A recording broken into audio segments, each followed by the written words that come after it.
We'll have a panel Panel. discussion for Okay. this. Okay. Okay. We invite Okay. Dr. Deepak Good. from That's Bombay. great.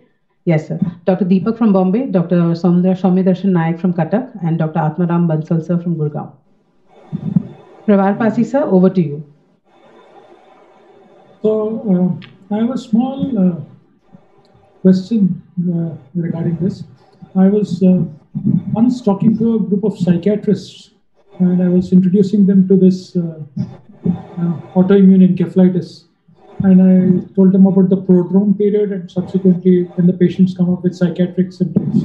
So one of the psychiatrists asked me a question, and that still remains pretty much unanswered in my mind. So maybe I could take this opportunity to learn something. So he asked me that often it happens that a small viral fever precipitates a brief psychiatric illness, and they have uh, abnormal behavior, they have sleeplessness, they may have psychotic behavior at that point in time. So at that point in time, is there a way to distinguish between an evolving uh, autoimmune encephalitis, or it is just fever which has precipitated a brief psychiatric problem?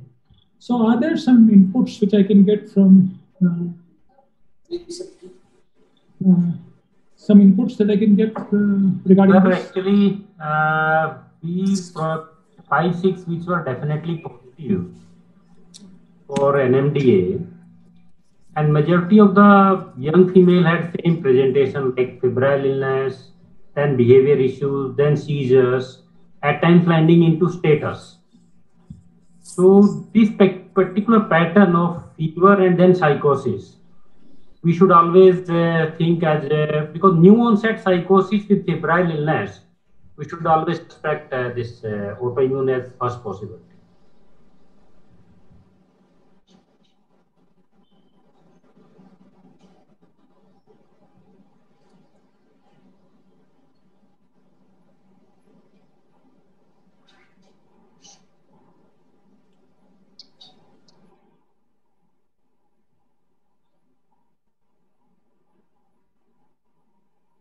Dr. Deepak, you'll have to unmute yourself.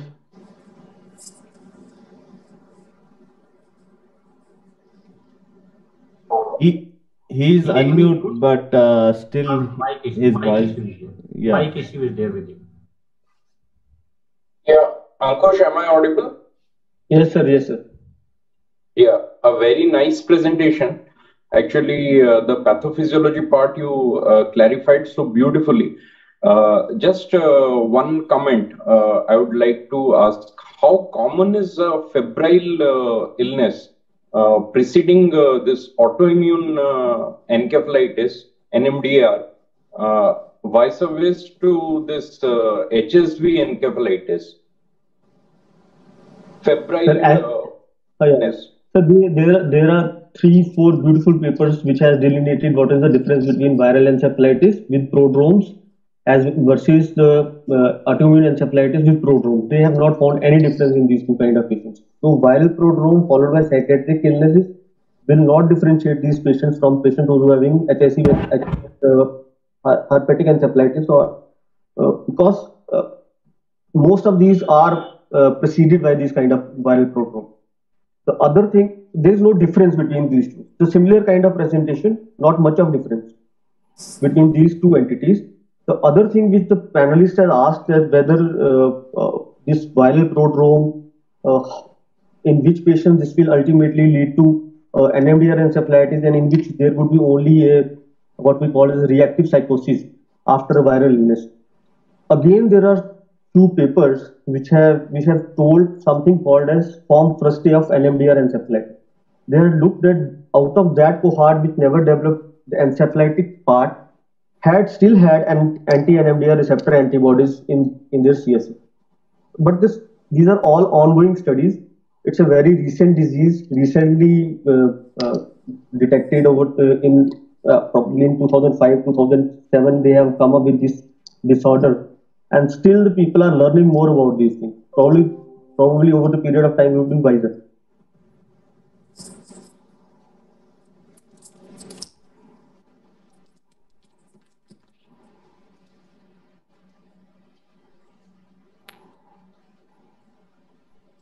Are there any more Any other comments or inputs that somebody else would like Yeah, Pravar, I just wonder whether the differentiation between acute to subacute is helpful, still helpful. They said autoimmune encephalitis is subacute, one is subacute, and another one is acute viral encephalitis. Whether this differentiation is helpful? इसमें नहीं आ रहा है.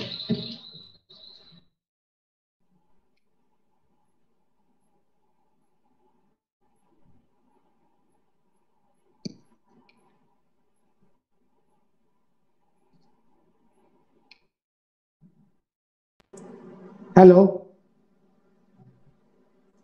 Hey.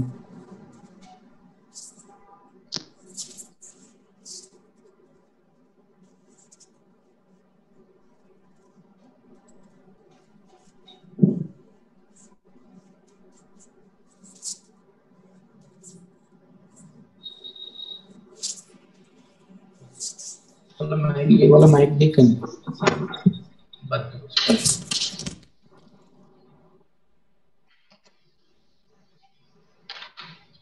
Hello, Pravar.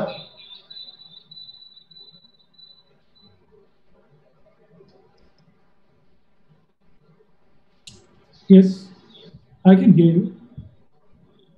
So whether differentiation between autoimmune encephalitis and acute viral encephalitis on basis of the onset, one is acute, is still useful?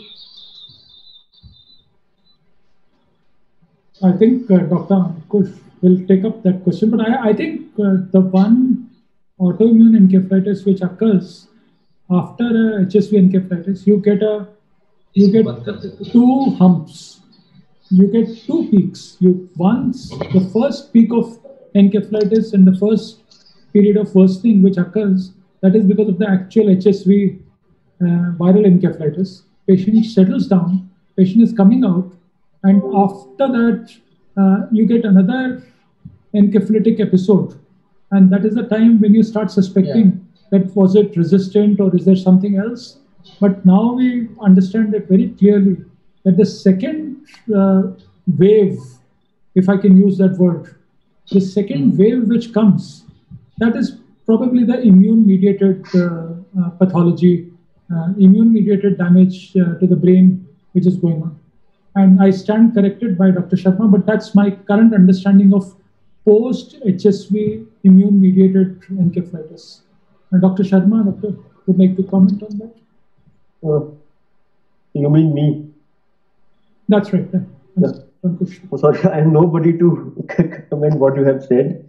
So basically, I have gone through the papers which have recently come. I was mentioning those also by the people, those who have actually shown this disease, that is Joseph Dalmau and et al.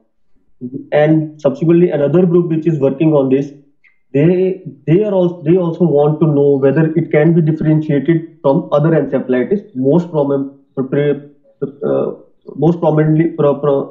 this one HSV encephalitis, because that is the most common encephalitis which is prevalent, and it will give us an armamentarium to know which patients to look for this disease and which patient not to look for this. Unfortunately, in last 3 major papers which they have studied NMDA encephalitis vis-a-vis herpes encephalitis, they have shown there is no difference between these presentations. Both can present alike.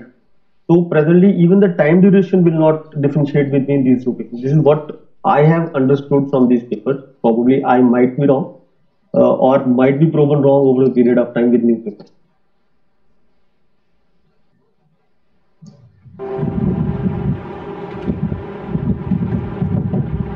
Ankush, basically it becomes a management issue if we are unable to distinguish whether the first episode or let's say the first wave which sir rightly pointed out, we have a febrile illness with some psychiatric manifestations and seizures to top it all. And we have another one, there's an acute presentation, and the second is a subacute course.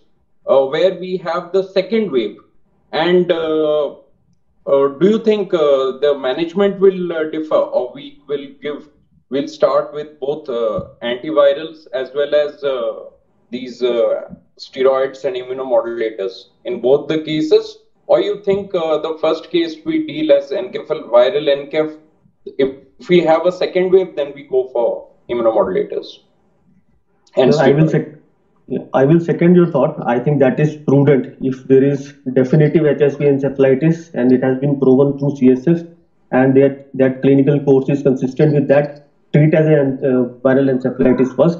And if there is a worsening or a secondary phase, which sir has said, probably we should look for these cases. And in those cases, do an anti-NMDA receptor antibodies in CSF again. If positive, start with the treatment of immunomodulated treatment in those patients.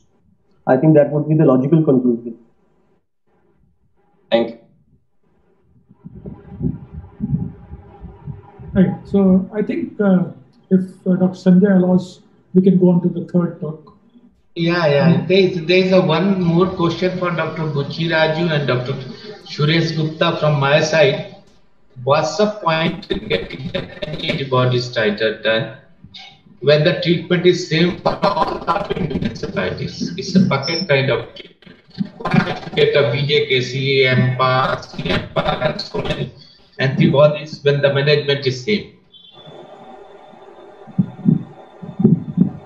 Sanjay, can you repeat that question? It's not audible properly. Dr. Suresh, what's the point in getting that many antibodies when the management of autoimmune encephalitis is same in all the disorder, whether you deal with NMDA or VJKC or MPA or any other? So the management, though, I feel that the management is same, but it's still prudent to get antibodies done to prognosticate these patients. Because like in NMDA, it's very commonly associated with teratoma. If NMDA is encephalitis is proven, then one should thoroughly look for teratoma. But it adds up into a cost, and it's very costly. Yeah, I know, it's very costly. It costs almost somewhere around 20,000 rupees. And they do only 4-5 antibodies. I don't know what the field they should be done or not.